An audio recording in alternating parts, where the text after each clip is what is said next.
Parce que j'avais une cousine, j'ai une cousine qui habite, qui a travaillé avec moi dans le temps chez Citroën, et qui habite Boulevard Blériot. Son mari, lui aussi, a été interné, des syndicalistes aussi. Et elle ouvre son humain un jour. Elle dit, merde, elle dit, c'est Rosette. Elle le montre à son mari. Oh, elle dit, mais non, c'est pas Rosette, là. Sa sœur s'amène. Elle dit, écoute, Marthe, qui c'est que tu vois là? Elle dit, c'est Rosette. Alors, elle dit, tu vois. Alors, dans le coup, elle m'a envoyé ça. Elle qui écrit jamais. Elle m'a envoyé ça dans une lettre. Elle dit, j'espère que je t'envoie quelque chose, tu dois reconnaître la copine. 4-5-81, j'ai relevé une photo. Et je crois reconnaître la copine qui montre du doigt. Alors, entre parenthèses, c'est pas beau quand même. Et j'avais toujours le bout de papier de journal en main qu'elle avait foutu dans sa lettre, mais je lisais seulement sa lettre, j'avais pas regardé. Oh, bah, j'ai dit, ben merde, je laisse cette photo-là. Ben, j'ai dit, elle s'est pas trompée, c'est bien moi. Puis j'ai dit, je laisse cette photo-là. Totalement, je l'ai là, entre des micas. C'est les copines qui m'avaient piqué ça, les mécaniciennes, pour pas qu'elles s'abîment. Puis je laisse cette photo-là. C'est comme ça que je l'ai su. Alors quand j'ai vu ça, que je voulais revoir l'humain, et puis que ça faisait une dizaine de jours que c'était passé, que j'arrivais pas à l'avoir, je l'ai eu après. Alors, dans le coup, bah, j'ai dit, c'est bien simple, hein. Je vais écrire tout de suite au photographe, comme il y avait son nom sur le journal. Hein? Alors, le jour de mon travail, je l'ai, le journal. Là, voilà l'humain. Voilà l'humain. Alors, j'y ai écrit, comme ça, je lui ai envoyé à l'humain, prière de remettre à monsieur Intel, que j'avais pas son adresse. Pour remettre à monsieur Willy. Ronnie. Séance tenante, il a eu la lettre que j'avais envoyée, où je lui mettais, cher monsieur, bravo pour la photo, parue dans l'humanité, mais savez-vous que la personne qui est là, elle vit encore, car c'est moi-même. Qui est-ce que tu montrais du doigt? Mais là, c'est parce que j'étais en train de dire, est-ce que vous comprenez ce qu'on m'a répondu? Savez-vous ce qu'on m'a répondu au ministère de la Guerre? C'est ça. Donc c'est les salauds que tu montrais du doigt? Pas bien sûr. Moi, cette photo de Rose, je suis persuadé que je l'ai faite en 38. Parce que j'ai par bonheur conservé à peu près tous mes agendas depuis 1932 et qu'en 36, je ne trouve aucune trace d'un travail quelconque exécuté chez Citroën, alors qu'en 1938, en mars, je trouve dans les papiers où j'ai résumé mes agendas de cette époque, en 38, je trouve grève chez Citroën Javel, le 23 mars. Toi qui, on sent que tu es en train de lancer des choses fortes, quoi. Hein? Ah bah oui, je reviens du ministère de la Guerre pour demander qu'on aide pour les gars d'Espagne. Et qu'on m'a répondu, mais madame, vous vous rendez pas compte, avant peu, vos fils iront se battre à l'Est. Alors là, j'étais plus qu'en pétard. Hein. Alors je faisais mon compte-rendu, là. Je le vivais, hein. J'avais emmené des filles avec moi au ministère de la Guerre. Jamais su son nom au gars qui m'a reçu.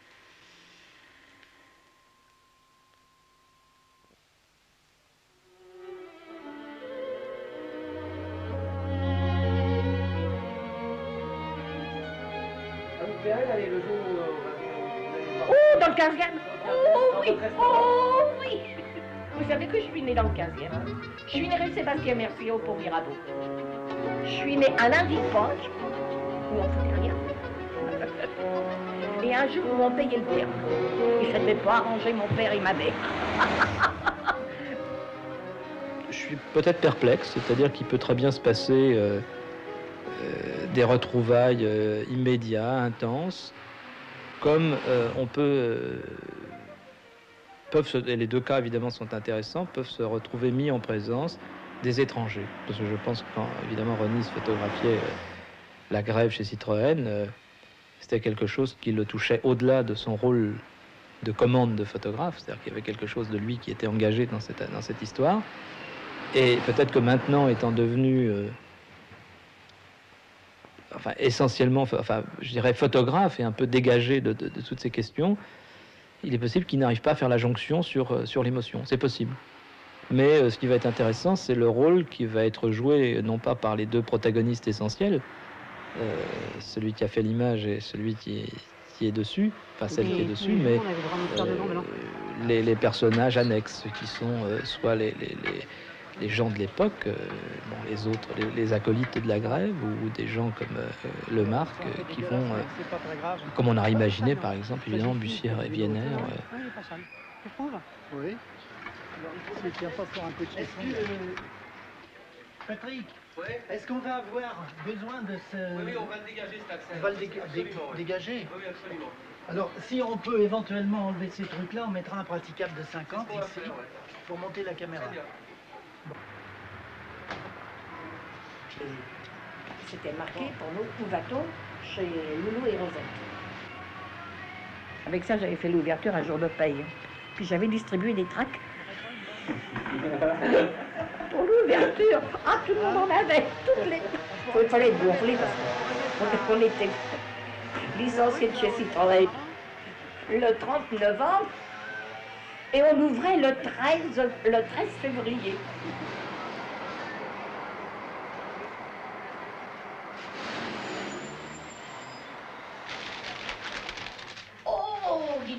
En tant que photographe, j'espère être à la fois capable d'avoir un dialogue avec tous les gens qui seront là.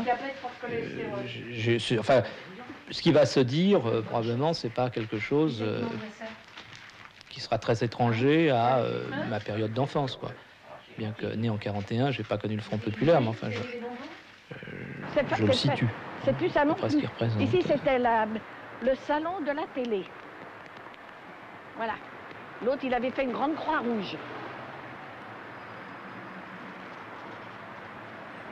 Alors ça, c'est... comment? La précision moderne, ici. Là, ça, c'est la précision moderne. Et on passe par la rue des Bergers. Et c'est mitoyen dans la cour avec l'hôtel. Ah bon, ça communique. Et quand il y a eu bombardement, ça a été bombardé sur le... comment? Sur chez eux, dans leur coin de cour, mais pas nous. Et moi, j'avais toujours dit que jamais je ne serais attaquée par les bombardements. Puis là-bas, je ne voulais pas me lever, moi. Ça va? Oui, ben ça va. Bon, et toi, tu y vas? Ça, c'était un coiffeur ici.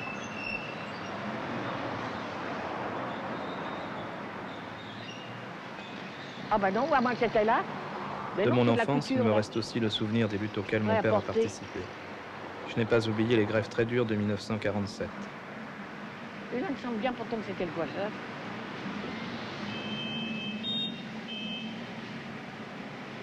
Mon père était cheminot à Montparnasse. J'avais 6 ans. Tu vois là, c'est notre chambre, ça a été notre chambre. On n'avait qu'une chambre. Nous, on n'avait qu'une chambre quand on avait le bar. Oh, dis donc, que de souvenirs là-dedans. Oh, c'est pas vrai.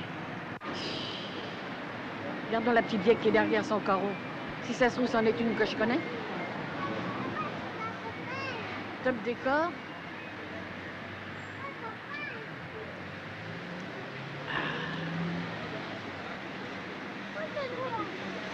Et là, c'est chez Guillaume. Et là, au premier étage, tu vois, au-dessus de Top Décor, ben, c'est des gens qui ont été tués à Morantin pendant l'exode. L'homme et la femme. Moi, j'ai jamais voulu partir. Je croyais faire la soupe aux gars qui allaient défendre Paris. Rue par rue, pavé par pavé. C'est pourtant vrai.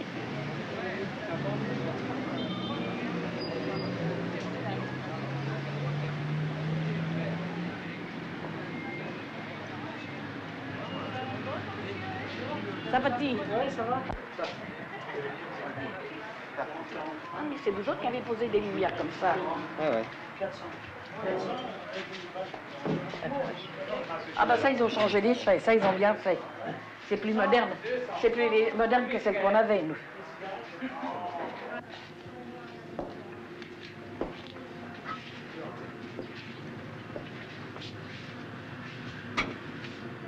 J'inspecte, hein.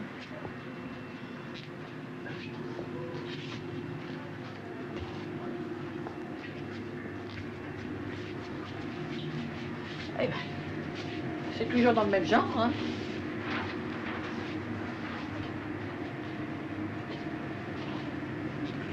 Et pas loin. Mais j'y ai travaillé. Et comme disent d'autres, je ne sais pas si j'ai ramassé beaucoup d'argent, mais j'y ai toujours bien travaillé. Oui, avec les 4 murs. Quand on est arrivé là-dedans. On a été obligé, pour voir l'emplacement, d'avoir une lampe pigeon. C'est avec une lampe pigeon qu'on a regardé les... Parce qu'il est resté dans... Allô, Lulu? Bonjour, ma fille. Je suis bien. Tu sais où je suis? Ben, je suis au petit manoir. Mais oui, je suis où vas-tu chez Loulou et Rosette? Hein, tu sais bien. Ah bah alors si t'es venu y manger, alors dis donc. Mais pas quand j'y étais. Oui, ben j'ai compris. Oh, en cachette de plein carré. Ah, chez Blemet? À Blemet? Oui, Blemet, oui. Alors, à part ça, ça va? Pas du tout. On me trimballe en voiture sans arrêt. Hein? Non, je suis pas fatigué. Ah, le voilà.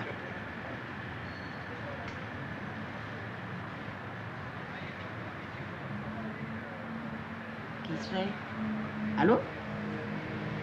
Mais bien sûr. Non, mon cher. Non, c'est le 16. Non. Alors, les numéros d'ici. Que c'est? Oui. 96. Ah bah oui, c'était notre numéro à nous. Oui, d'accord, oui. Alors, à part ça, tout va bien. Devine qui j'ai vu tantôt? Chantal. Elle est venue me voir à la gare. Oui. Oui. Non, non, parce que René, c'est le samedi. Et le samedi, c'est son gros boulot, tu comprends, à Ville Juive. Alors elle viendra quand même demain. Hein, comme j'ai dit, bah viens. Alors elle me dit, oh, tu comprends, moi je connais personne, je vais être toute seule. J'ai dit, casse pas la tête, je te prends sous mon aile. Hein? Puis les copains ici ont insisté. Ça remue un peu le coin, tu sais. Ah oui.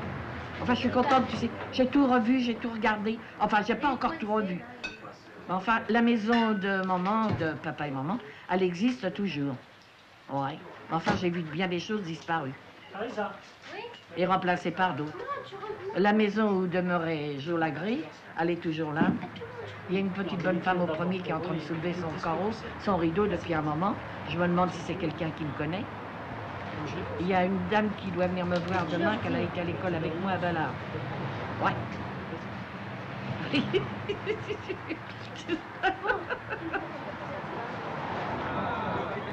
Non, on a mangé au restaurant, on a mangé en face de la gare à l'Aigle. Et puis on a pris le train, et puis les autres copains nous attendaient à Montparnasse. Voilà. Et puis nous sommes atterris ici. Et puis maintenant, bon, on va aller manger au restaurant. Après, bah, j'irai me coucher. Et puis demain, alors, c'est la festa. Hein? Tu te rappellerais? Madame Rose Zener, résidence de l'Horloge, 61 300 à l'Aigle. Chère Madame, il y a des lettres qu'on espère recevoir. La vôtre me bouleverse et je suis heureux que vous vous soyez reconnue. Je suis heureux de vous informer que cette photo émeut beaucoup de gens. Elle figure, page 113, dans mon album « Sur le fil du hasard » aux éditions Contre-jour, novembre 1980. Elle se trouve en ce moment à Beaubourg, à l'exposition Paris-Paris 1936-1957 et est parue dans Le Monde de ce 4 juin, page 17. Vous voyez, vous êtes célèbre. Je viens de lire votre lettre et j'en ai des larmes aux yeux. Merci de m'avoir écrit. Je vous adresse, chère madame, l'expression de mon profond respect. Rose Zener. Eh bien, je peux vous embrasser, je crois. Bien sûr. Eh bien, ça fait plaisir, hein? Non, moi aussi, ça me fait un grand plaisir. Oui, C'est un je suis grand jour arrivée pour hier moi. tantôt. Vous êtes arrivé hier après-midi? Oui, hier après-midi. Vous avez passé une bonne soirée, une bonne nuit? Oui. Puis on a fait un petit tour en voiture encore ce matin. Bien, bien, bien, bien. J'étais jusqu'à mon appartement, dans la rue Bouille ou la Font, où il y a la photo avec tous les... avec la grande banderole. Ah bon? Ouais. Je l'ai montré à la dame qui m'accompagnait. Oui, oui, oui. Ça fait plaisir. Oui, ça fait plaisir. Ben écoutez, ça fait quelques années qu'on se parle au téléphone et qu'on s'écrit. Mais oui, et qu'on s'embrasse dans les Et lettres. qu'on s'embrasse dans les... Ben aujourd'hui, ça a été fait pour de vrai. Alors vous êtes content d'être venu? Oui, je suis très content. Vous savez, chaque fois que je reviens à Paris, c'est une grande joie pour moi.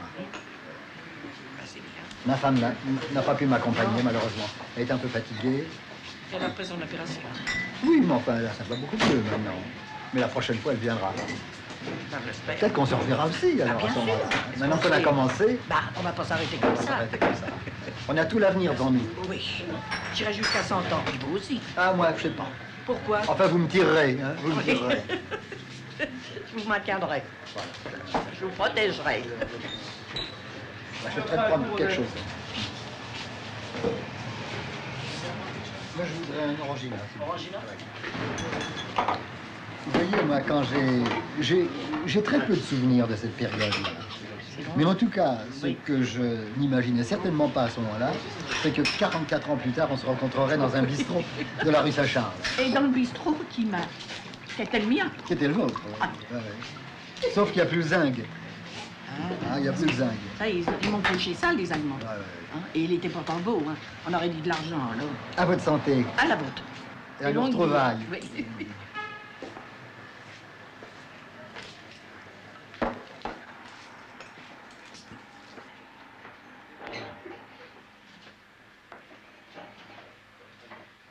Bonjour. Bonjour. Enchanté. Toi, t'as changé, toi? Pas changé puisque je suis dans le 15e aujourd'hui. Salut. Ce qu'on pourrait peut-être essayer de faire, c'est d'essayer de toucher Jean Roger. Parce que Jean Roger, il venait toujours avec nous pendant toute la grève, il a été avec nous à l'usine Citroën. Et moi, je suis restée en bon terme avec, mais ça fait un moment qu'on se voit plus. Oh, Véro. Oh, Jean-Roger. oh, attends, je vous petit à Véro. Salut, comment va? Salut, mon vieux. Ça va, comment va-t-il? Très bien, et toi? Et toi? Oh, Ça dis va donc, changer? ça fait plaisir. J'ai moustache blanche. Oui, puis j'ai maigri. Ah, ça fait Parce que plaisir. tu fais du souci. Oh, dis donc. Alors, qu'est-ce que tu deviens? T'es parti à l'île-sur-Saône? Quand est-ce que t'es parti? Nous sommes partis en Salut, toi, la 62. vieille. Salut, Roger. Ça va? Nous sommes partis en 72. Bonjour, Odile. On a quitté 12. Ah bah t'as quitté comme moi. Ça, c'est Marie, des là, potes. Oui, oui. Alors, À l'île l'île sur Sorgue. Sorgue. À l'île sur Sorgue. J'ai mon neveu qui est là-bas. Ah bon? Un vrai son fils. Tu viens de temps en temps? Ah mais non, non. Il s'était imaginé le pauvre qu'il allait pouvoir monter une petite affaire de pompe. Ça va, oui.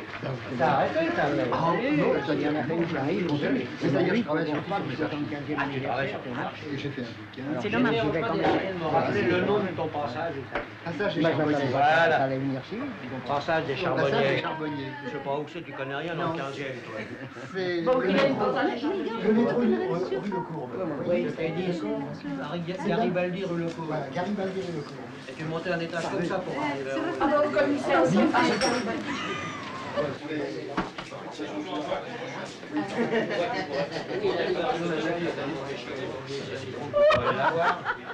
Le quoi? Le mérite social, tu pourrais l'avoir pour avoir séché les gars de chez Mais tu sais donc pas. Hein? Tu sais donc pas qui me Tu connaissait. l'avais pas reconnu, si. Ah bah oui, mais j'avais le dos tourné. Maintenant, je ne l'ai pas De reconnu. toute façon, elle a un peu changé depuis On 40 change piges, à depuis peu 44 près. ans.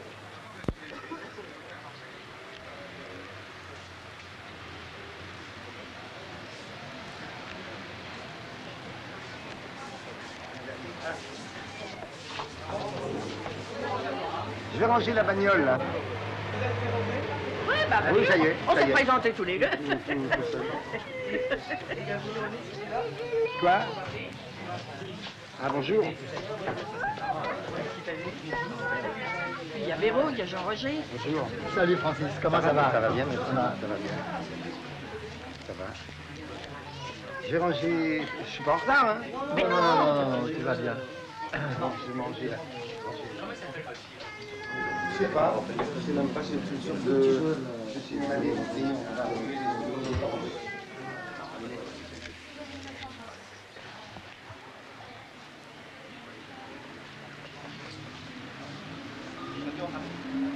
Moi, je suis venu sans cellule et sans caméra. On pourrait presque en faire une chanson, non? Oui, Sans cellule et sans caméra, Oui, c'est bien. Je vais proposer ça à mon frère qui viendra tout à l'heure. voilà, c'est ça. Vous savez, M. Alcan. Oh, oui, je vous reconnais à travers les traits de votre frère.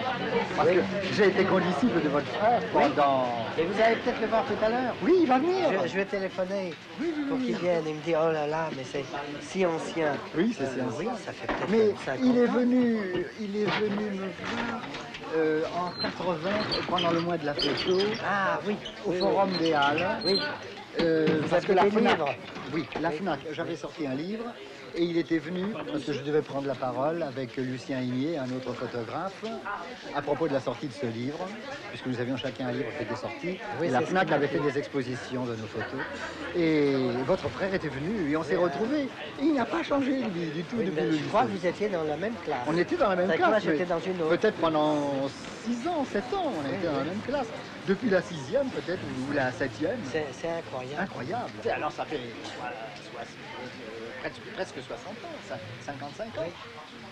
Si, un siècle bien. Ben, moi, je serais très heureux que vous vienne.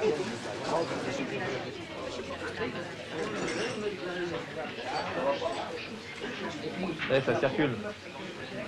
Les photos.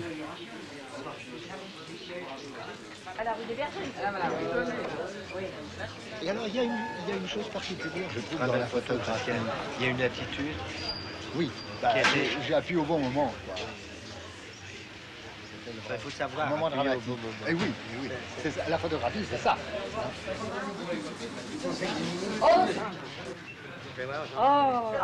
Ça voudrait bien.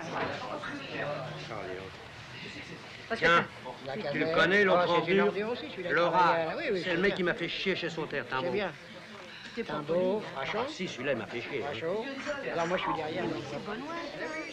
Il y a Benoît et... Tiens le téléphone. Ordure, alors. C'est pas toi qui réponds. Secrétaire de c'est l'Union toute la anarchiste. direction toute la direction du syndicat de la... Caballé. Ça suppose une grande expérience. À Bouzeron. Parce que pour reconstituer la réalité, il faut l'avoir vécu.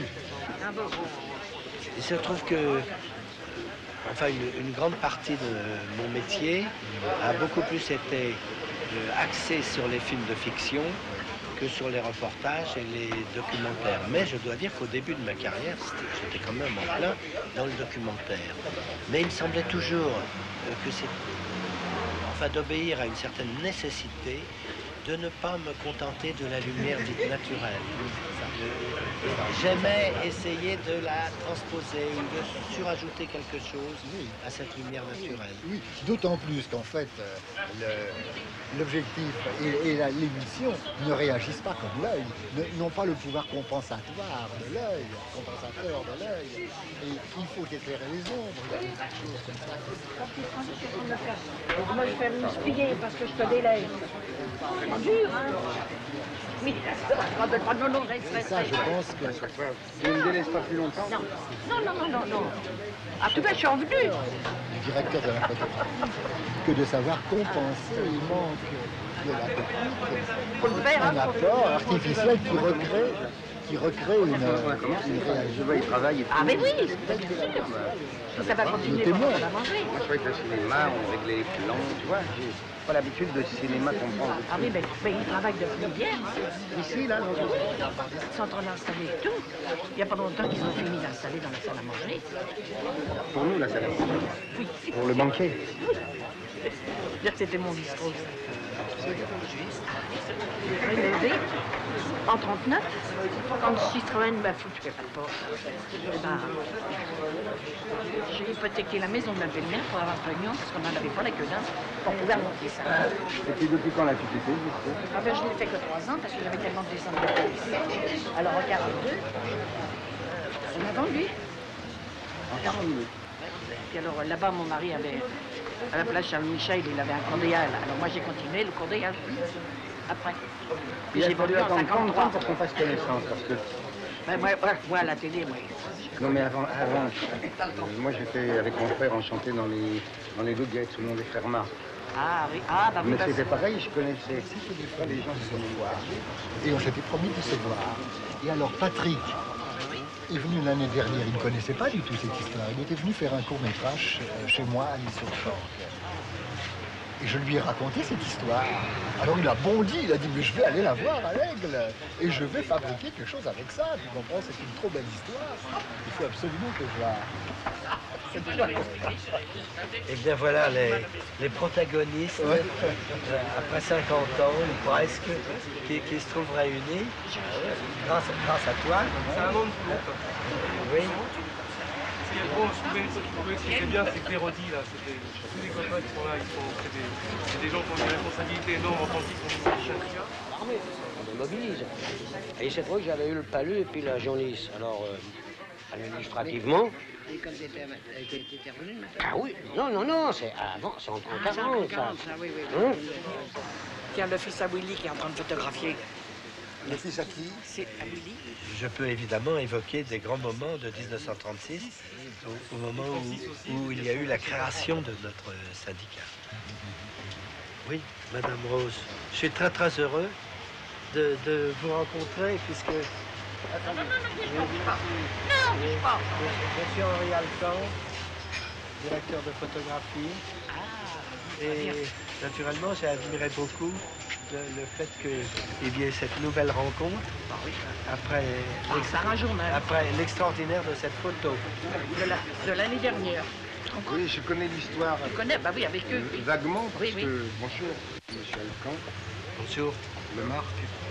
J'ai travaillé comme figurant dans les films où vous étiez chef de la lumière. Peut-être, oui. Si, je peux vous dire. Carnet Prévert, vous étiez dans cette équipe. Quai des Brumes. Attendez. La marée du port. Ah non, j'étais pas dans la marée du port. Juliette ou la clé des songes. Drôle de drame. Drôle de drame, j'étais assistant à l'époque. Moi j'étais figurant dans l'épaisseur de la foule, comme ça. C'est très extraordinaire aussi de se retrouver maintenant. Non, c'est drôle, hein. Je pensais pas qu'un jour, comme Bah, ça, moi non plus. par le truchement D'une photo, d'un jeune réalisateur que je connaissais pas, qu'est-ce qu'il dit? retrouver... Ah oui, moi, le pire, c'était quand je devais faire à la fin la couleur et le noir. Ah bah oui, Oh, ça, épouvantable. On se joue une fois sur deux, Oh, oui. on prend le boîtier. C'était terrible quand les Allemands nous mitraillaient sur la route, tu sais.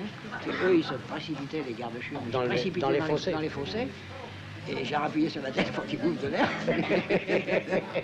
Ah mais je leur ai rappelé plusieurs fois. Et puis je leur ai rappelé que... T'as été planqué à Angoulême alors? Non. Angoulême comment? Ma femme, quand j'étais arrêté, Oui. ils étaient venus pour arrêter d'oreille. Mon gosse était tout petit. Alors quand les copains sont venus la voir... Mais moi ça a été ma grande grande surprise quand j'étais jeune, de pouvoir tutoyer des grands hommes politiques, des grands écrivains. C'est comme ça que t'as atterri là-bas. Disais-tu à Barbus, que j'ai vu très peu de fois. Tu à Maurice Thoré, Et c'est là que j'ai pris contact avec Saint-Cric, la Gazette, etc.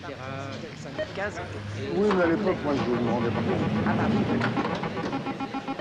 Comme en vue, et puis voilà, je le tutoyais, alors ça me plaisait beaucoup. Maintenant, j'ai beaucoup plus de mal à tutoyer. Ah bon?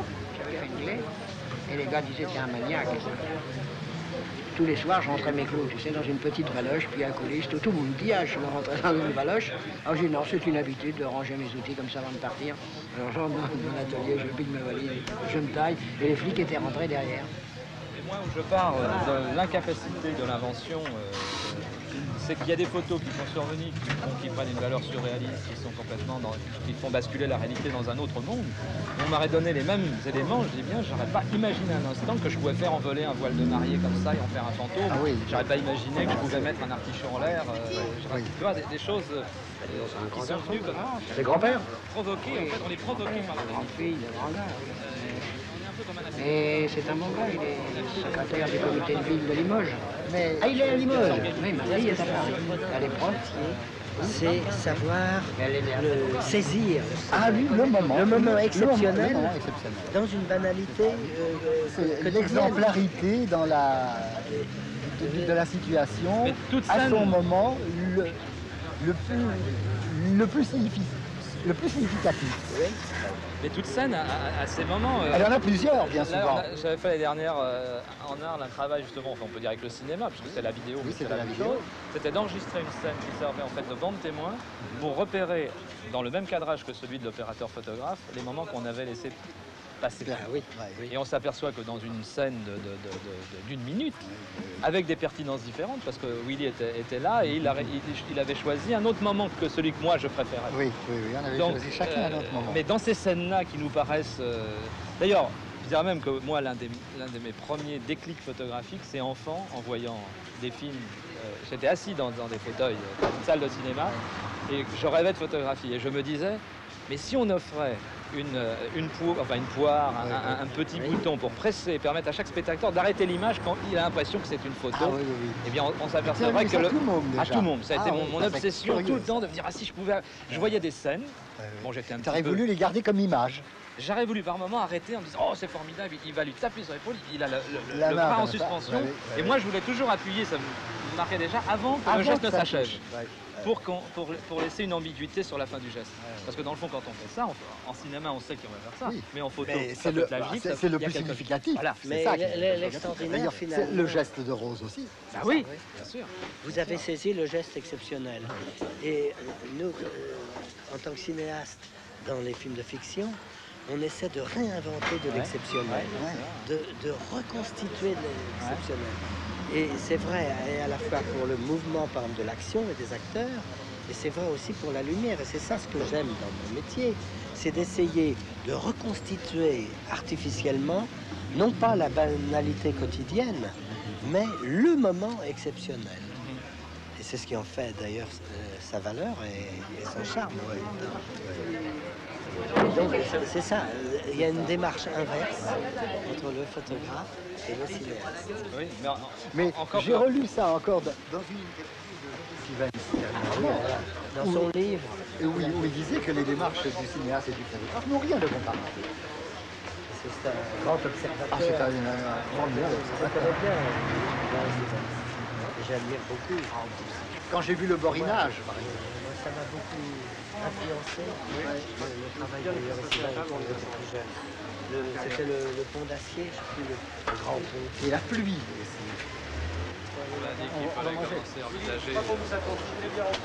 D'accord. On est d'intarissables bavards. Mais on ne néglige pas non plus d'aller casser la côte.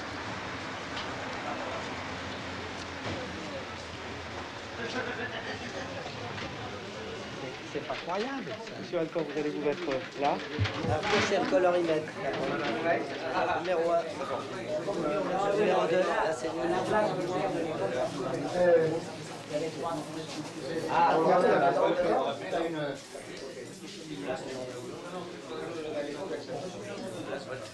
vous voyez bien que je ne vous observe pas, je ne vais pas discuter de votre technique. C'est pas le moment. Avec ta lunette, tu vas y faire mal. Regarde, tu fais faire plein de conneries. Ça fait rien. Moi, j'ai toujours travaillé dans l'ombre de la caméra. Non, j'ai assez, j'ai ça. Je t'assure, non, que j'ai assez de lumière. Ça va me couper l'appétit. Mais enfin, il y en a qui vont pas manger, ceux qui sont aux caméras. Cocha, qu'est-ce qu'il y a à boire? Je ne sais pas. Parce que n'oublie pas, tu es chef électricien et tu es acteur. C'était après les grèves 38. Et en même temps, tu dois nous dire que nous nous sommes retrouvés, mon mari et moi, au chômage. On pouvait toujours se présenter. On était foutus à l'encre rouge partout. Inutile de dire qu'on n'avait pas de travail. Et pas de sous. On était étant au chômage, on avait quand même trouvé les sous pour pouvoir aller au cinéma, là, sur le rond-point Saint-Charles, ici. Et puis, bah, ma frère, on voit ici, c'était marqué boutique à louer avec le bail. Et à louer, j'ai dit, bah écoute, on y va, on va voir la concierge. Alors, c'était marrant, on n'a pas le rond, on verra bien, on peut toujours visiter, hein. On va pour visiter, on voit la concierge a dit, ben, si vous voulez. Elle m'a dit, vous savez, il n'y a plus rien. Il n'y avait plus rien ici. Il y avait les 4 murs, c'était tout. Il n'y avait rien, pas de comptoir, rien. Il n'y avait même pas le tuyau de vidange qui avait, parce qu'il y avait eu un comptoir ici, qui allait au comptoir. Il n'y avait plus rien, tout avait été enlevé. Alors, à la dame, à la concierge, j'ai dit, alors qu'est-ce qu'il me faut? Ben, elle me dit, il vous faut 6 000 francs pour payer le bail et vous rentrez.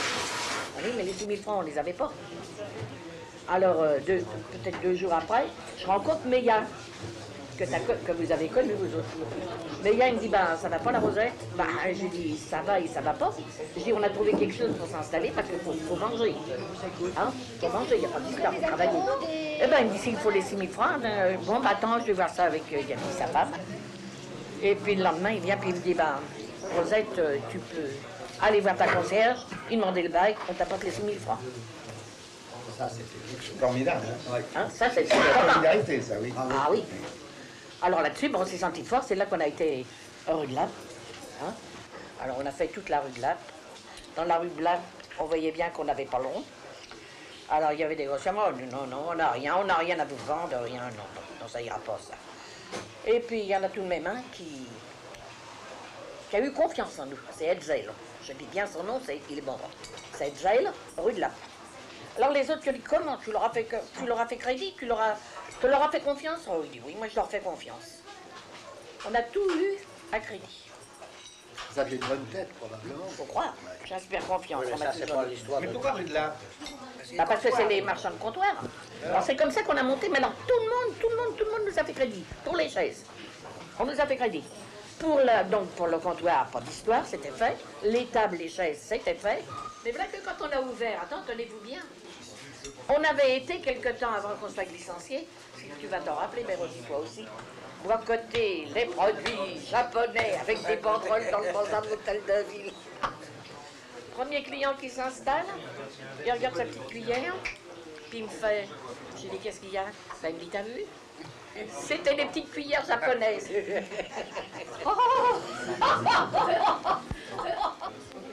Voilà les photos que j'ai faites. Tu reconnaîtras peut-être des copains sur certaines de ces images. Et moi, je suis persuadé que c'est mars 38. Ouais, c'est pour ça que je disais mars et puis que je confondais avec mars 36. Moi. En mars 36, il n'y avait rien. C'est seulement en mai que ça a démarré, les grandes grèves. Je te dis, je vais arriver à confondre les dates. Parce que dans mon agenda de 36, je ne trouve aucune trace de reportage chez Citroën. Non, 36, non. Rien. Et 38, au mois de mars, j'ai chez Citroën avec l'éveillé et Gérin. Oui, l'éveillé. L'éveillé, probablement, c'était un gars de la direction des métaux. Ah, c'est purée. Oui, oui. Regarde-moi avec le rond. Et c'est en 38, ça. Hein? Avec Beaumont? Oui. Et puis Linet d'ailleurs. Il y a eu, je crois, ça permet de dater. Ah, en 36, en 36, c'est une année chargée pour moi et affectivement très pénible. Parce que mon père était entré à l'hôpital depuis plusieurs mois. Il souffrait d'un cancer qui devait l'emporter. Et en 36, j'étais seul au magasin. Je devais faire tourner la baraque. J'étais très mal doué pour ça. Je souffrais aussi de voir mon père dans cet état-là. Et en 36, j'avais aussi une vie personnelle et affective assez chahutée. Ce qui fait que, sur le plan strict du travail, c'est assez flou dans ma tête. Je sais que je me suis construit un agrandisseur parce que je m'attendais à ce que le magasin soit liquidé et que je ne puisse rien en emporter. Et puis aussi, en 1936, eh bien, mon père est mort au mois de mai et le magasin a été vendu sur adjudication. Et étant donné qu'il a été vendu 5 300 francs, inutile de dire que j'en suis sorti les poches vides. Réquisitionner les boîtes. Ça, il y avait un poste dans la cour, les gars, ils trouvaient une nouvelle. Elle n'est pas à Beaubourg, celle-là? Oui, oui, elle était à Beaubourg. Elle était à Beaubourg. Je reconnais les gens. Tu arrives et les portes étaient soudées. C'est là, qu'est-ce que c'est? Après l'histoire des chocolats des gourmets. Alors, je recoupe, les gars. Ah oui, Ah oui, il y en a un. Oui, mais les Il y en a un, je têtes. commence, il ne sait pas forger le vent. Regarde. Il va aussi dans les camps, lui. Là, la Simone. Ah, bah, c'est celle dont tu parles. C'est la même que moi, que la grande. Ah, si, Simone. Ah, si, Simone. Ah, si. Tu vois, si j'étais mince et fin, du dos, Odile. C'est le même jour que la grande. Ah, c'est moi qui parle, là. C'est lui qui prend la parole après moi. Bah, il me payait pas cher, je pouvais pas beaucoup manger. Non, mais t'as la même silhouette que Gérard. Ils ont Gérard a la même silhouette que toi. On trouvait toujours du travail. Tout le temps. Quand on allait aux Champs-Élysées, on baladait, il y avait toujours un copain qu'on avait il y a encore à faire, on a besoin de... Aujourd'hui, c'est pas grave. Tu vois, il veut faire les Champs-Élysées. Moi, voilà, je Oui, c'est ça. Alcan. Tu faisais équipe avec Troner aussi, c'était la même équipe. C'est ça, Troner, Alcan. Oui, tu tournes. C'est l'extrait du livre que j'avais fait en 1980 qui représente mes photographies principales depuis que j'ai commencé à être photographe au début des années 30. Oui, vous avez tout vu là maintenant.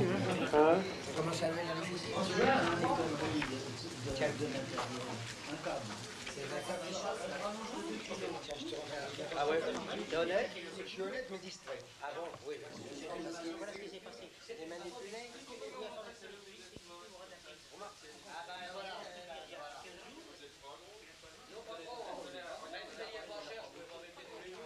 Non, c'est pas de bon cœur que je me penche vers toi, c'est parce que c'est la photo. T'entends, Odile?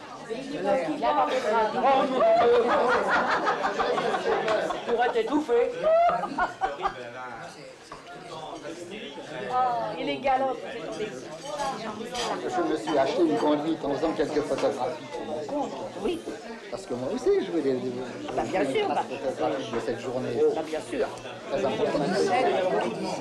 Non, on n'y a pas pensé. Non, mais il n'y a pas de m'évacuer tout ça. Monsieur, s'il vous plaît, vous m'évacuez tout ça. Il n'y a plus rien dans la maison.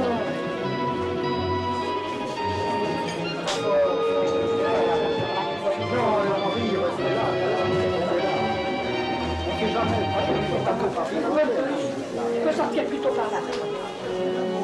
Oui, oui, oui.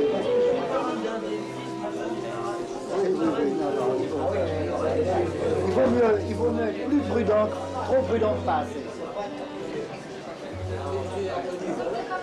Oui, au 166 rue Saint-Jean. Donc, il nous a téléphoné d'une grande image. Comme quoi il y avait un folie sur la banquette, sur le bas.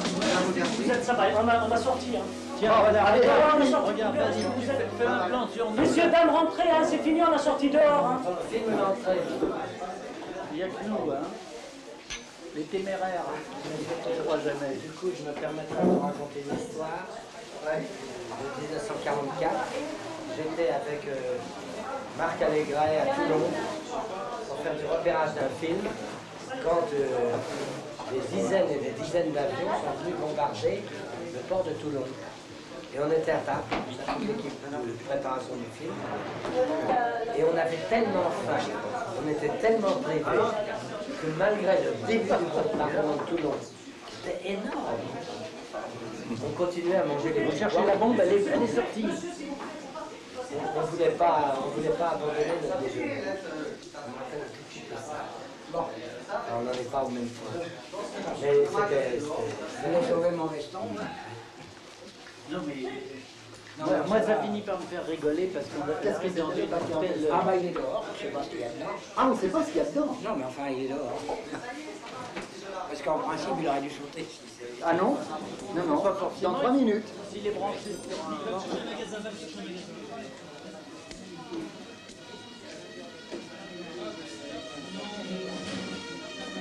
C'est vous qui avez posé la bombe, hein? J'habite au deuxième, là. Vous avez filmé, vous? Oh, ça va pas mieux. Je suis même pas peigné, alors. Hein. Madame Douro, c'était une dame toute seule? C'était une dame toute seule. Qu'est-ce qui se passe? C'était une dame toute seule, Madame Douro? Elle était seule, oui. Oui, bah c'est pas à moi qu'elle a... C'est pas derrière moi qu'elle a pris, elle. Elle a pris derrière un couple. Ah bah je sais pas qui l'a vendu. Et c'est encore un autre couple qui m'a acheté, moi. C'était un... C'est propriétaire ici. Quelle année? Vous êtes l'ancien propriétaire. Oui, moi j'étais propriétaire pendant 16 ans. Quand même. 7 ans d'ici. Mais dans quelle année? Quelle année? De 56 à 70. J'avais déjà quitté le 15e en 53. Ah oui, alors. Moi, je suis ici en 39. Moi, je sais que ça ne m'avait rien apporté. Je travaillais à la personne, j'avais 7,75 de l'heure et la convention donnait 7 francs. Mais il n'en reste pas moins que c'était positif pour marcher là au mois. Je ne peux pas vous raconter quelque chose à mon avis qui est significatif. Dans une cour couverte avec des tôles ondulées,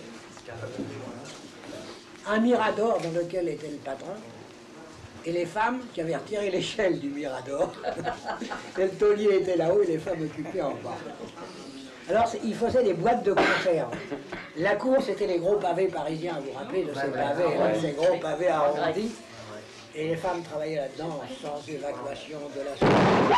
Non, n'ayez pas peur. N'ayez pas peur, c'est fini. C'est un pétard. Ça, c'est pas une bombe, c'est un pétard. C'est un pétard. C'est un pétard, c'est un pétard. N'ayez pas peur. Oui, donnez. C'est rien du tout, continuons. C'est totalement Alors, c'est pas un problème. non. Alors, j'arrive dans cette usine, enfin, j'ai un grand mot. Les femmes gagnaient 1 franc de l'heure. 1 franc de l'heure. Et les femmes disaient à leur patron, signe, t'auras à manger.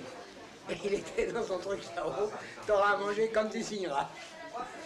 Alors, je monte par l'escalier qui était une échelle, voir le gars, je dis, vous savez, vous avez tort de vous embêter, c'est un accord, vous devrez l'appliquer.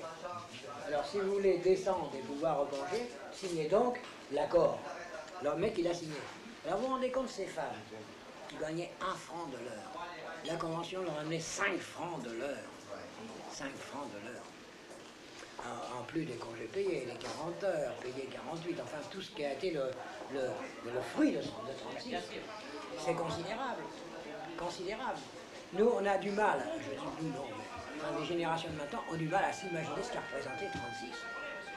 Il y a des gens qui n'avaient jamais pris de congé.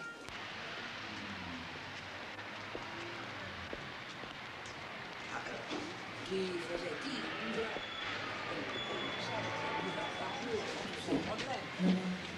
Ça a été vraiment extraordinaire. Et chez Citroën, évidemment, ça me rappelle de l'hôtelier, là. Ça a été vraiment la grande libération des hommes et des femmes de chez Citroën. Alors, Rosette, là, on peut le dire, puisqu'elle l'a vécu toute sa vie quotidienne.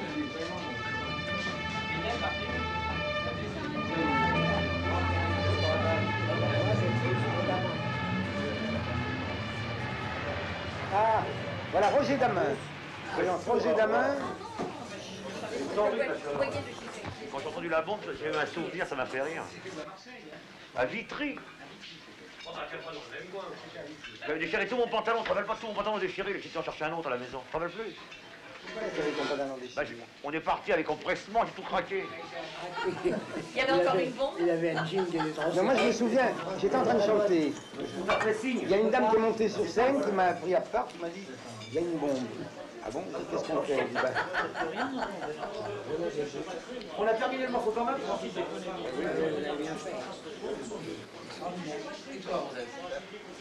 Qu'est-ce que tu veux que je dise derrière tout ça? C'est redire. Comment tu l'as senti, toi? Ah, comme je l'ai senti. Enfin, moi, tu sais, moi, ce que je chantais, moi, qu'il fallait se défendre. Hein. Et puis que je voulais pas des mordes. Je voulais, ce que j'avais demandé, je voulais l'avoir. Hein. Parce que moi, les vacances, malgré tout, comme tu disais, les vacances, ben moi, j'ai même pas pu me les payer cette année-là. Rappelle-toi. T'étais rue des Bergers. T'étais rue des Bergers à ce moment-là? Non. Non. Où c'est qu'on était? Je cherchais ce matin.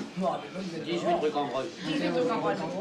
Et que c'est que j'avais été te voir un pour te faire les comptes des cartes que j'avais eues pendant les règles, tu te rappelles pas? Et j'étais pas partie, tout le monde était parti en vacances, on était restés tous les deux. Et je suis partie que l'année d'après.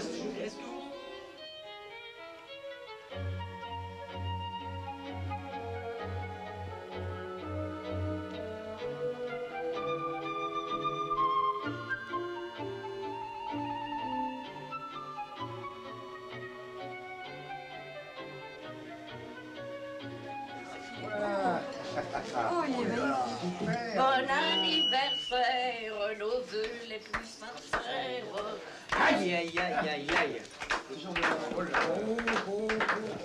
Oh, bah, ça va, ça.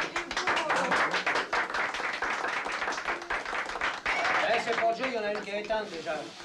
Voilà. Oh, tu vivras vieux, mon vieux. Ah, deux fois. Ça me rassure. Les chers amis. Les chers amis pour les 25 ans à nos amis. À notre ami Véronique. Hip hip hip.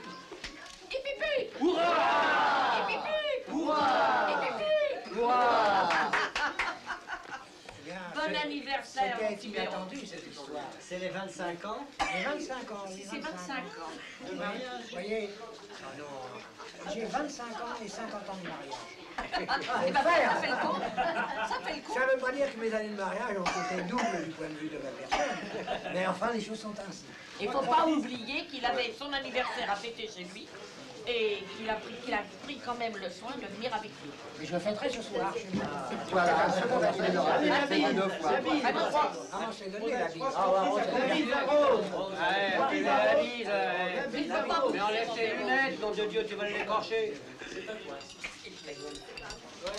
Voilà. Écoutez, moi je vais pas vous embrasser. Le cœur y est, hein. Oui, sans doute. Mais je voudrais vous offrir, c'est pas un cadeau extraordinaire. Mon frère et moi, on a eu le privilège de chanter une chanson que Paul Vaillant-Couturier nous avait donnée.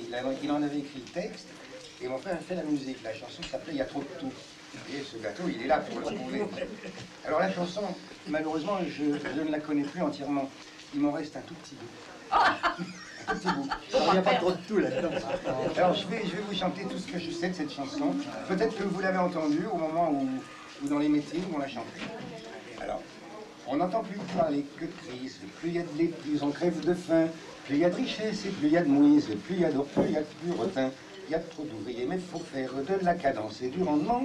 Le bourgeois ne pense plus qu'à la guerre pour liquider les stocks des gens. Paraît qu'il y a trop de machines sur terre, trop d'ouvriers, trop de paysans. Mais il n'y a jamais trop de militaires. Il y a trop de tout, il y a trop de tout. Vous croyez que c'est chouette? Il y a trop de tout, il y a trop de tout. Eh bien, pas du tout. Il y a trop de tout, il y a trop de tout. Et là, c'est là où je ne me souviens plus. Bravo.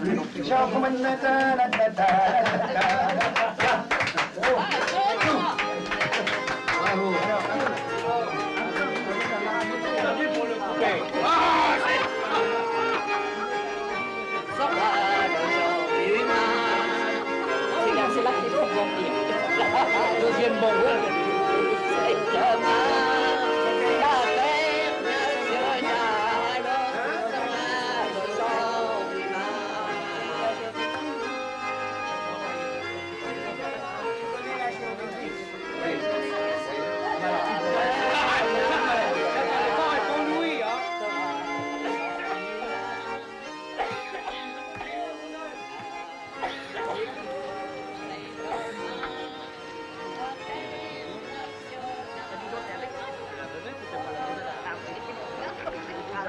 Bon, allez, maintenant on va chez Citroën. Bon, allez.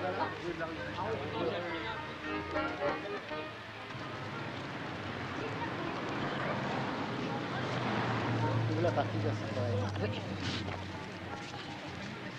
Je m'imagine encore en grève, Eh oui. et on déambule, ou à une manif. Oui, ça nous donne T'as de la pas très lumière. souvent trop au cinéma en grève. Ah non. On fait l'épaisseur de la coule, là. La CD, on l'enregistre comme ça.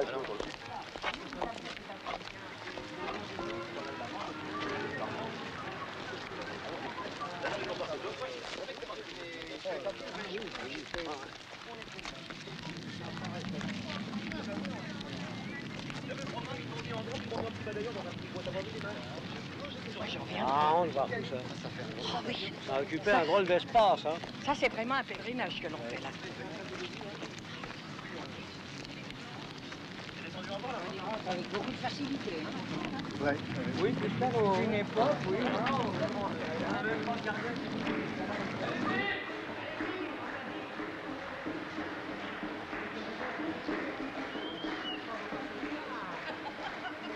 Salut. Mais qu'est-ce que c'est? C'est désaffecté? Ça, c'est les gars d'Aulnay, ça.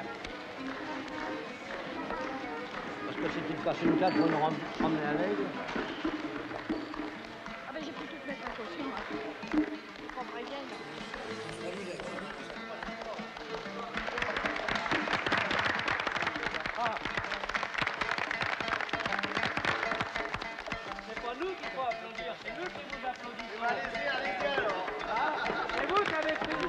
travaillais dans une petite entreprise, donc je ne voyais pas la nécessité de faire grève. J'étais payé normalement, bien traité. C'était une famille de petits commerçants qui avaient pas mal de difficultés eux-mêmes.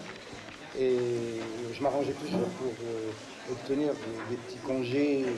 Je ne leur disais pas ce que j'allais faire. Je leur disais ma mère est malade, ma soeur est malade, tout le monde est malade. On me dit on est souvent malade chez toi. Je dis oui, on est malade. Et puis j'allais. Et puis mes absences, je les donnais au groupe Marx, avec d'ailleurs beaucoup de volontariat, parce que c'était plus une bénévolat, d'ailleurs c'était plus une partie de rigolade, vraiment une partie de rigolade. En même temps, quand on se rendait compte à quel point les ouvriers, parce qu'à l'époque on ne disait pas les salariés, voilà le groupe Marx. C'était à travers toutes ces manifestations. Un jour on allait chez Citroën, un jour on allait dans les grands magasins, un jour on allait dans une petite entreprise, et on pensait que le changement, la révolution, c'était ça. Chanter des chansons pour que les gens se sentent exaltés, et on avait l'impression qu'on servait une cause très utile, et c'est vrai d'ailleurs, c'était très utile. Mais ça, je l'ai réalisé beaucoup plus tard. Sur le coup, entre l'atelier ou un mot d'ordre politique que je ne comprenais pas, le groupe Marx, sur place, on allait leur dire 14 juillet de Jacques Prévert, on allait chanter des chansons d'Eisler. Nous danserons sur le pied de guerre, puisque les crédits sont votés. 10 milliards, 10 000 millions de francs en plus pour la guerre. Nous danserons au pas cadencé, la valse bleue horizon. Nous danserons sur nos moignons pour les marchands de canons. Et puis, quand ce sera fini, ce sera le moment de se taire. Disparu, ni vu, ni connu. À qui le tour d'être le poilu inconnu? Demain, les lampions sont éteints. Et l'année prochaine, ce sera la même rengaine. Amusez-vous, faites les fous. Mais l'année prochaine, ce sera peut-être l'année de la prochaine. L'année prochaine, où serez-vous? Mort peut-être. Le voulez-vous? Non. Eh bien alors, défendez-vous. À ce moment-là, on brandissait le poing, et puis on se taillait à toute vitesse, parce que... Merci. Bien. Évidemment, de loin, je suis mais de loin, par la distance, mais pas par le cœur. Voilà, c'est bien. C'est ce que je pensais aussi. Oui. Quand j'ai déménagé l'infirmerie, là, justement, j'ai retrouvé un truc qui m'avait fait drôle, parce que j'étais pas du tout syndiqué à l'époque. Oui. La CGT ici était... On n'est pas syndiqué, hein. Non, mais elle était clandestine, je connaissais personne. Non, mais je connaissais personne de la CGT. Oui. Dire, ça faisait X années que j'y étais. T'arrivais dans le mouvement. Et puis je connaissais personne. Et un truc qui m'avait fait drôle, j'ai retrouvé un calendrier, tu sais, le bloc-notes, et avec en 68, un truc de 68 avec marqué grève générale. Et derrière, il n'y a plus rien. Le calendrier s'arrête là, tu vois. Et c'était dans l'infirmerie.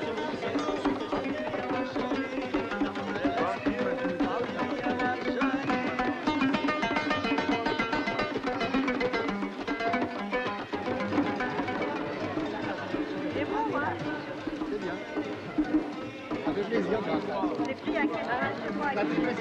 On peut plus le faire. Bah oui, mais ça le dit, je le disais tout à l'heure. Bien sûr. Non, j'ai pas le hein? Parce qu'on n'était pas regardant au moyen de se chauffer, tu sais, à l'époque. Oh, nous qui payons, c'était le taulier.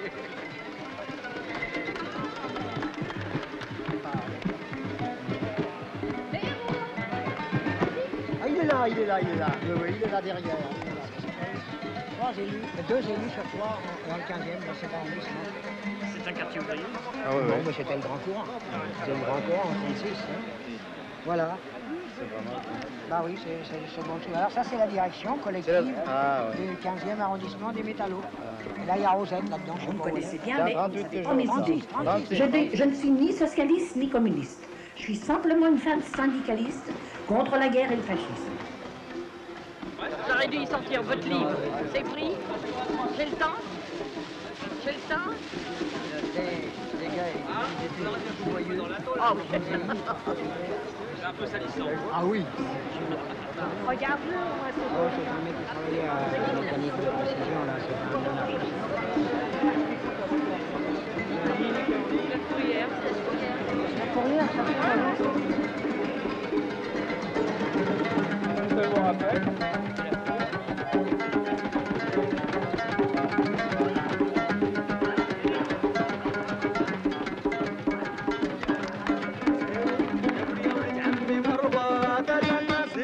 عاودي ليا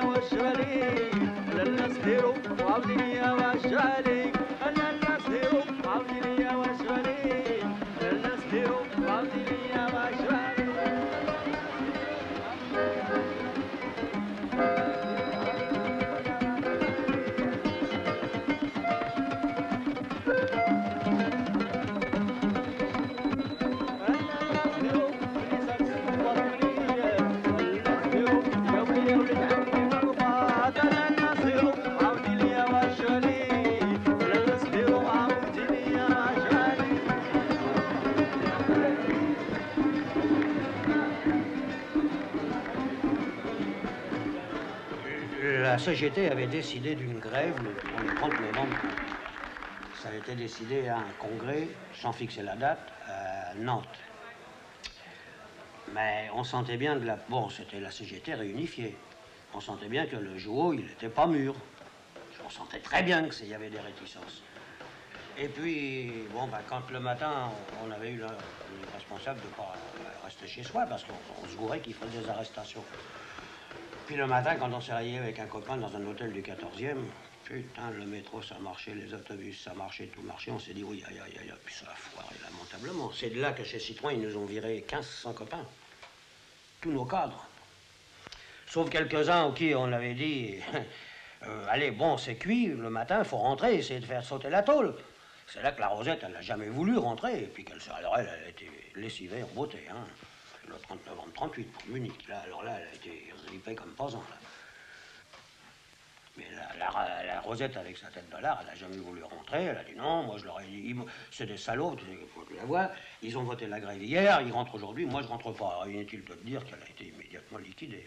Alors là, ça a été la dernière fois, mais avant, elle a été liquidée 2 ou 3 fois. Une fois, elle avait failli être liquidée parce qu'elle a foutu sur la gueule à son contremaître. Il a foutu une paire de claques. Alors, évidemment, ça s'est pas bien passé, alors ils l'ont mutée. Il s'est dégonflé un peu avec elle. Hein. De Citroën 15e, ils l'ont mutée à Levallois, à cette époque-là, quand elle était à la sellerie. Puis après, bon, bah, elle est revenue chez Citroën, dans le 15e. Elle était connue alors chez Citroën? Comme le loup blanc. Ah bon? Toutes les histoires où il y avait un peu de pagaille, tu pouvais retrouver la Rosette derrière. C'était une militante du tonnerre de Dieu. Hein. C'était une fille. Elle avait du battant, hein. Aussi bien pour la discussion avec les tauliers qu'aussi bien à la châtaigne. Son nom interdit d'en faire partie. Partie de quiconque syndical, organisation syndicale. À part le syndicat indépendant, qu'on appelle CSL. Au bureau d'embauche, il y a M. Blandy. Blandy, encore lui. C'est M. Blandy qui vient au bureau. Blandy, il est quoi? Il est interprète, je crois. C'est interprète, oui. C'est interprète royal. Alors, il vient au bureau d'embauche. Non, après l'embauche, quand on embauche, ça y est, après, il dit, viens avec moi, on y va dans une chambre. Après, il commence, il dit, il faut travailler ici, soyez gentils, il ne faut pas faire la politique assistant royal, il ne faut pas voler. Ça y est, alors on va au travail, on commence au travail. Après, dans un mois, 2 mois, il nous propose la carte. Alors, il nous fait des mouchards et tout ça, qu'est-ce qui passe là, qu'est-ce qui passe là, qu'est-ce qui passe là. Ils nous suivent de qu'est-ce qu'on parle. Ils expliquent partout. L'essentiel, il faut n'y a que ça. Celui qui dit un mot, alors il passe à M. Blandy. Monsieur l'inspecteur. C'est dégueulasse. C'est un dégueulasse. Ça n'existe pas. Ça n'existe plus maintenant? Ça n'existe pas. Dans le monde entier, ça n'existe pas. C'est un grand dégueulasse. Comment ça, dans le monde entier, ça n'existe pas? Ça n'existe pas. Parce qu'on ne se défend pas pour les ouvriers. Pour le patron, oui. Décider cette action pour bien montrer la détermination de la CGT d'être avec les travailleurs en lutte de Citroën. Nous ne considérons pas cette action, cette initiative comme un acte isolé. Nous considérons cette initiative s'inscrivant dans toutes les luttes de masse des travailleurs de Citroën afin d'exiger de la direction Citroën que des négociations s'ouvrent enfin.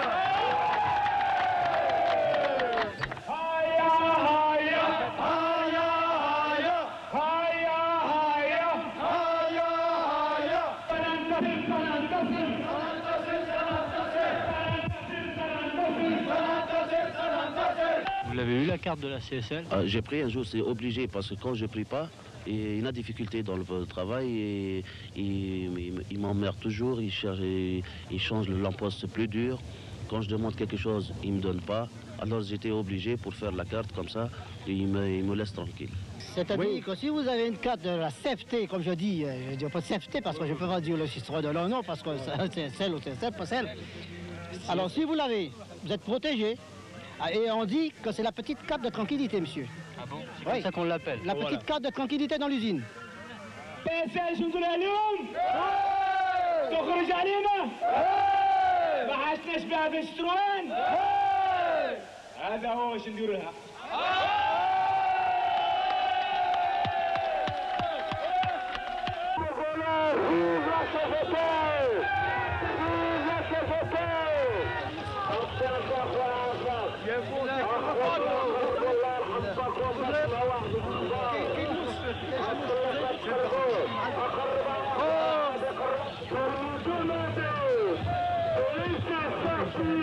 C'est là jusqu'à ce soir? Bien sûr, oui. Vous êtes décidé, hein? Ah oui, je suis décidé, oui. Jusqu'à demain, reste là. Ah oui.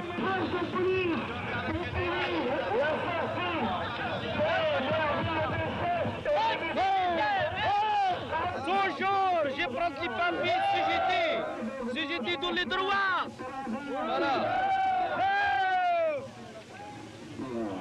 Profession, tu m'as dit montage. C'est ça qu'il faut, c'est ça. T'aurais pas dû le faire. Ça peut servir. Non, c'est fini, ça. C'est fini. Oui. Philippe, viens mon ami. Dites-moi, vous en êtes à combien de cartes d'adhésion à la CGT? Vendredi, on a plus de 500. Et ce matin, quand on a compté avant l'arrivée de la deuxième équipe, on en était à 132. Mais ce qui me paraît le plus intéressant, c'est que les gens ont eu le temps de discuter et que là, c'est pas... On prend pas sa carte n'importe comment. Pas seulement émotif, quoi. Non, non, absolument pas. Tout à l'heure, j'ai eu l'occasion d'exprimer un nouveau en lui disant « Mais vous prenez votre carte, ça veut dire quelque chose ?» Il m'a dit « Oui, oui. » Et il dit « La CGT, c'est Krasuki, c'est moi, c'est vous, c'est nous tous. La CGT chez Citroën, elle sera ce qu'ils la feront. Et ça sera quelque chose, croyez-moi. » Citroën.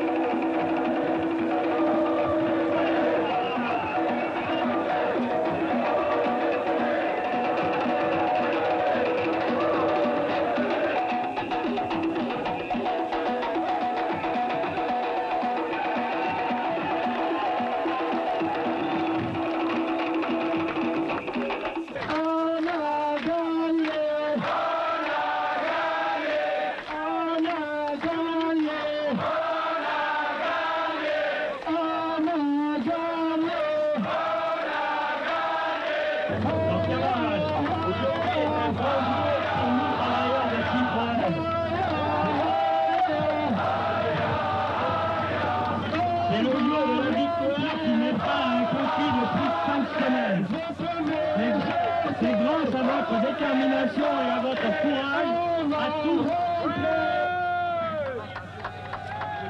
à tous et au soutien actif des différentes organisations que nous allons pouvoir rentrer aujourd'hui la tête haute.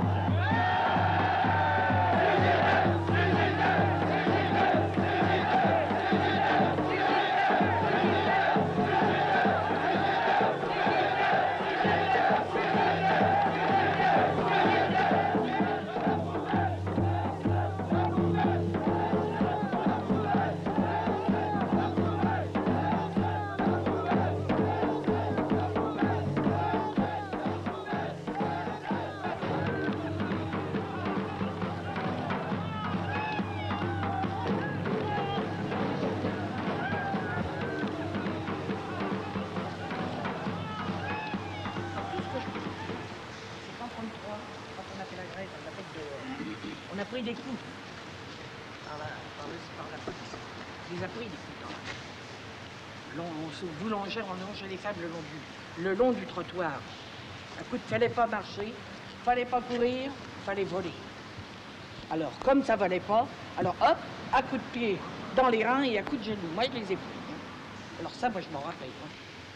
Bon, on l'a fait dehors. Et c'est pourquoi, qu'en 1936, On n'a pas voulu recommencer à faire les grèves dehors. Donc, on les a fait ici. On a organisé pour pouvoir tenir tout le monde. On a essayé pour faire des casse-routes parce qu'on n'était pas encore organisé pour faire quelque chose sur le tas. Et ma foi, on en a tiré une conclusion, c'est qu'il fallait absolument faire pour tous les grévistes une nourriture à portée. On leur vendait, si je me rappelle bien, le déjeuner 2,50 francs. Il y en avait même qui, ne travaillant pas, ne pouvaient pas se le payer. On arrivait quelquefois à faire des bons aux plus malheureux. Hein?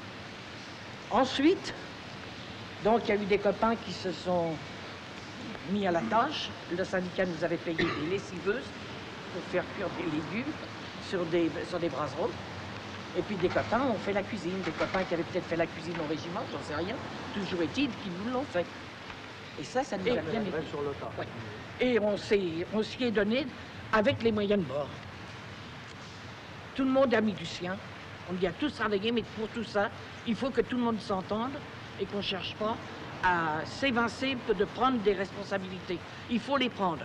Même si on ne se sent pas bien costaud pour les prendre, il y a toujours des copains à côté de vous qui vous aideraient. Alors si maintenant vous avez d'autres, parce que là, ça m'est difficile de tout rappeler, vous savez. Est-ce qu'il y avait beaucoup de femmes dans la lutte? Comment? Est-ce qu'il y avait beaucoup de femmes dans la lutte pendant la grève? Mais toutes les femmes, j'y étais. Vous avez bien vu les photos où je suis en train de prendre la parole. Le réfectoire Ballard était plein de femmes. Elles amenaient leurs chaussettes, à raccommoder leurs chaussettes. Elles ne perdaient pas leur temps. Et le soir, on les renvoyait. On les renvoyait chez elles. On les couchait pas, mais les hommes restaient. Et les femmes revenaient le lendemain. Il y en avait qu'une qu'il fallait mettre dehors, c'était Rosette. 3 ou 4 fois, c'était viré. Oh oui, bien 4 fois. Hein. Bien 4 fois. Hein. J'aimerais toujours le temps des cerises. C'est de ce temps-là que je garde au cœur une plaie ouverte. Et dame fortune, en m'étant offerte, ne pourra jamais fermer ma douleur. J'aimerais toujours le temps des cerises et le souvenir que je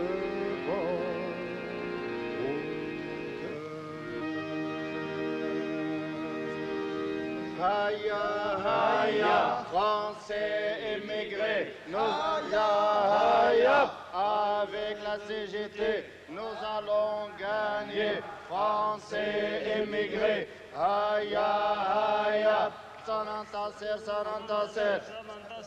aïe, aïe, Français émigrés, à la CGT, Français émigrés, aïe, aïe, nous allons gagner avec la CGT, la aïe, Blondé à la porte, aïe, aïe, Français émigrés, la CGT, Blondé à la porte, aïe, aïe, Français émigrés, avec la CGT, Blondé à la porte. Aïe, aïe, Français émigrés, avec la CGT, Blondé à la porte. C'est parfait, c'est très bien. Je sais pas.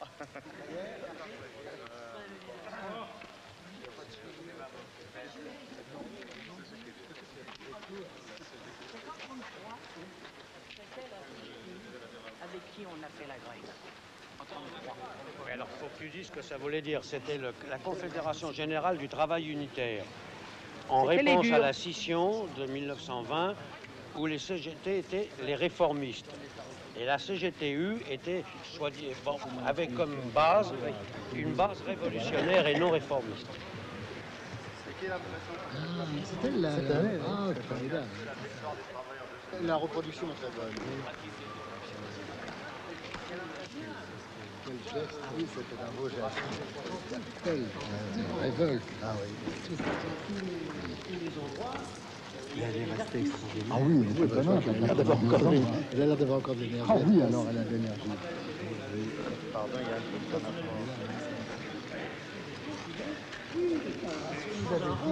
de J'étais chez son père. Un copain connaissait un gars qui était champion de France, Angelman, à ce moment-là, il était champion de France de boxe, poids plume ou poids cloque.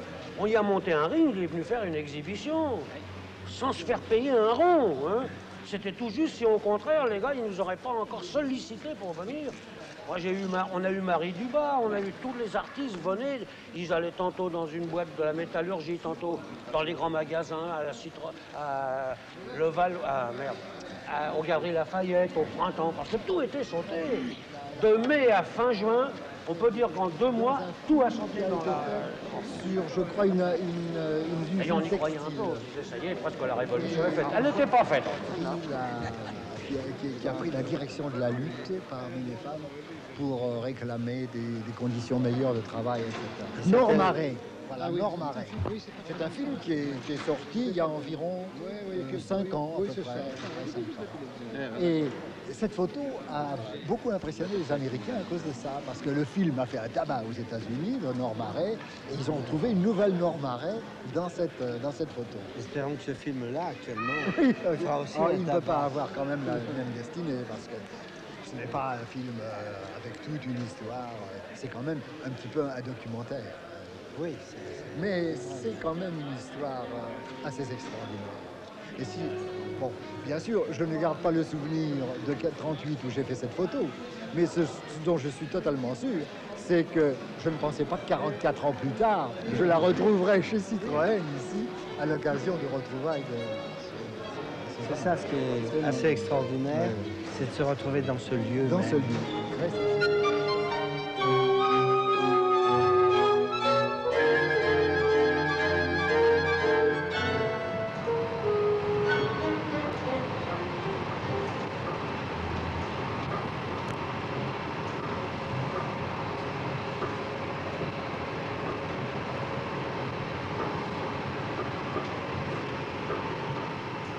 Parler un petit peu du métier de photographe. Mais oui, mais bien sûr. Quand Willy a fait cette photo, c'était un photographe... Bon, d'abord, il y avait beaucoup moins de photographes que maintenant. Il y en a énormément. Il y a aussi plus de journaux qu'à l'époque. Mais quand il a fait cette photo, c'était pas un photographe encore très connu, tu vois. Bien sûr. Bah, il était et il savait pas non plus. Il savait pas que cette photo prendrait cette importance et que lui prendrait aussi cette dimension de la photographie. Alors, et ça s'est... Enfin, il a eu une période... quand même qui a assez bien marché, suivi d'une période qui a beaucoup moins bien marché, qui a été aussi la conséquence d'un certain nombre de déceptions qu'il a connues dans son métier, notamment et de positions, je dirais professionnelles, mais déontologiques, morales, un peu politiques même, ce qui l'a amené à avoir une longue période presque d'absence et d'oubli de la part des gens qui s'occupent de la photo. Et il y a 3 ans, à cause de ce livre, il a ressurgi un peu, tu vois, dans la culture photographique. Alors ça doit être là qu'on lui demande, tout le monde lui demande la photographie. De partout, qu'on lui demande cette photographie pour les expositions. Oui, c'est ça, c'est ça, c'est ça. Mais on peut dire au passage, pour un métier comme celui de photographe, on s'aperçoit que ça tient à pas grand-chose. C'est-à-dire que s'il n'y avait pas eu ce tournant qui a été pris favorablement, d'abord, enfin moi je pourrais témoigner d'une chose, c'est que Willy, tu l'as vu là comme étant un homme, je trouve, très en forme, enfin, il est plein d'allant, il est formidable, quoi, hein, plein de jeunesse. Et avant qu'il y ait que sa vie de photographe soit reprise en considération, tu vois, comme ça a été fait, il était plus éteint. Hein. C'est quelqu'un qui a retrouvé une joie de vivre parce que tout ce qu'il avait fait était là dans des boîtes. C'était reconnu. Reconnu valable. Voilà. Mais est-ce que, est-ce qu'on peut dire, peut-être, enfin, moi c'est un propos, je sais pas si je le lance un peu, tu vois, je dirais, en tant que photographe, j'ai essayé de t'expliquer un petit problème, moi, qui me tracasse, justement. C'est quand on fait des photos, bon, moi aussi je suis photographe, j'ai quelques photos comme celle qu'il a faite de toi, qui comptent plus que d'autres, qui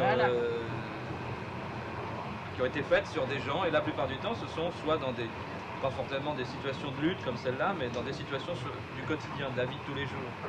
Et il y a une chose qui me frappe et qui m'a toujours choqué, c'est qu'en fait, nous, on va faire ces photos, ces gens, et si cette photo est réussie, c'est grâce au talent de Willy Ronis, mais c'est aussi grâce à toi, à ce qui s'est passé à cette scène. Oui, mais c'est dommage que je n'ai pas pu la déployer hier, j'ai pas pu. J'ai pas pu, faut pas. Oh, ça, je vais écrire une lettre au gars de Citroën, au responsable, puisque je dois leur envoyer juin 36. J'ai le livre, moi, juin 36. Je vais leur envoyer l'éditeur pour qu'ils puissent le revoir. Hein. Eh bien, je vais leur faire une lettre en leur expliquant bien. Je leur dirai pas la raison pour laquelle j'ai été bloqué. Je ne veux laisser personne. Faut pas. Hein.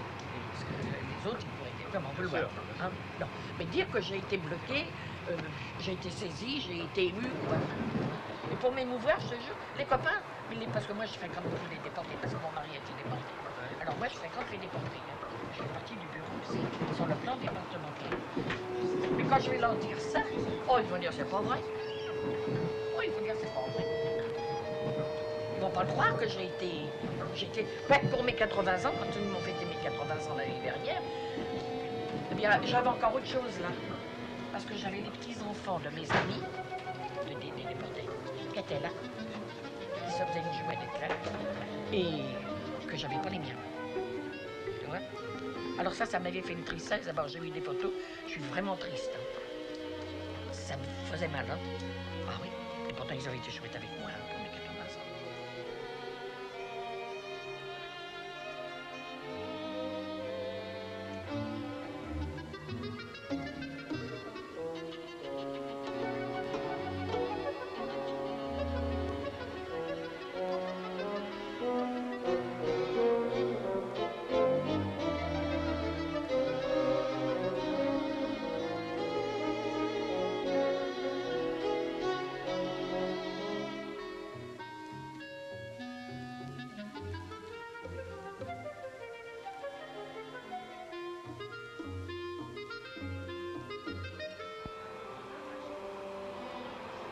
Elle est belle, ma Normandie.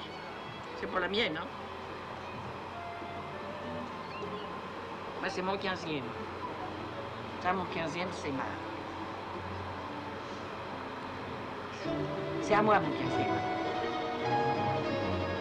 Quand je pense que je devais faire ce voyage-là, et que celle qui aurait voulu y être aujourd'hui, hier avec nous, c'est elle qui s'est tuée le 6 août, en montagne, 35 ans. Et elle aurait voulu y être. On peut y aller aux aides, ça se... J'ai bien sûr que vous pouvez venir.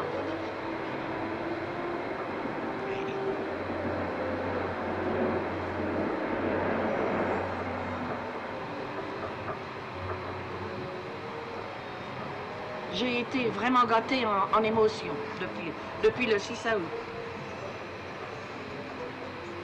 Enfin, celle-ci, l'émotion, là, ça me plaît, celle-là. Ce sera un beau souvenir.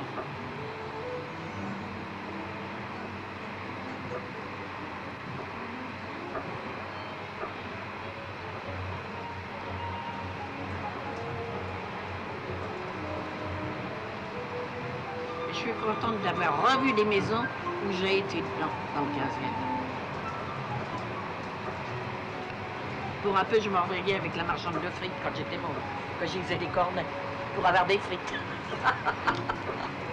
Mme Bernard, vous voulez que je vous fasse des cornets? Quand j'avais fini, Mme Bernard, j'ai plus de papier. Tiens, voilà un cornet de frites, mange.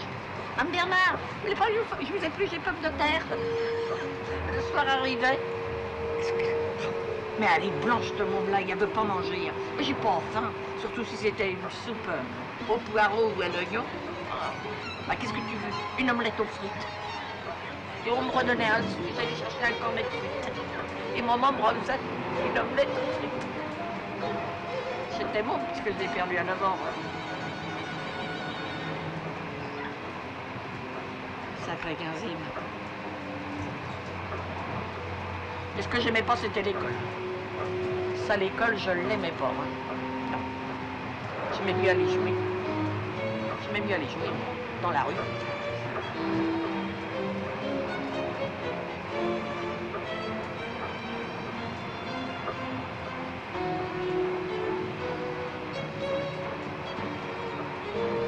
Eh oui.